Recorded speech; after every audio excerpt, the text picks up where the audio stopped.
რუსთავის სპორტის სასახლე იაპონელი ძიუდოისტის შოჰეი ონოს მასტერკლასისთვის ემზადება. მასტერკლასამდე 2 დღით ადრე იაპონელი სპორტსმენი რუსთავის მერს ნინო ლაცაბიძეს და რუსთავის და გარდაბნის ისტორიული სოფლების დელეგატს ირაკლი შატაკიშვილს შეხვდა.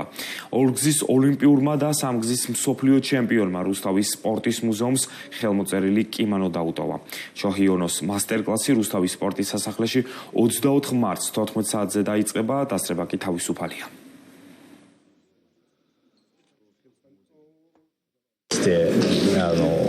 საქართველოში ბევრი მეგობარი მყავს, ვიცი საქართველოს კავშირების შესახებ ძიუდოსთან. დიდი ხანია მინდოდა საქართველოში ჩამოსვლა. ჩემთვის საინტერესოა ძიუდოს ქართული სტილი, ამიტომ ვფიქრობ, საინტერესო და ხალისიანი დღე გველოდება.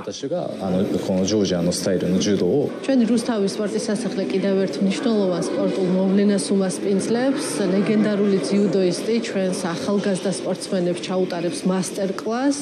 დარწმუნებული ვარ, რომ ეს შეხვედრა მათთვის იქნება კიდევ ძალიან დიდი мотиваცია, რომ გააგრძელონ სპორტული კარიერა და კონდეთ ძალიან ბევრი გამარჯვება. ისეთი ქვეყნიდან როგორც იაპონია და ისეთი სპორტსმენი როგორც შოჰეი ონოა ძალიან მნიშვნელოვანია ჩვენი ქვეყნისთვის, ჩვენი მომავალი თაობისთვის, რომ ატარებს სემინარს ბავშვებისთვის, რა თქმა უნდა, მაგალითია ის თავის გამორჩეული სტილით, თავისი წარმატებებით, თავისი ტიტულებით და მე ვფიქრობ ეს უნიშნელოვანესია კონკრეტულად ჩვენი ქვეყნისთვის.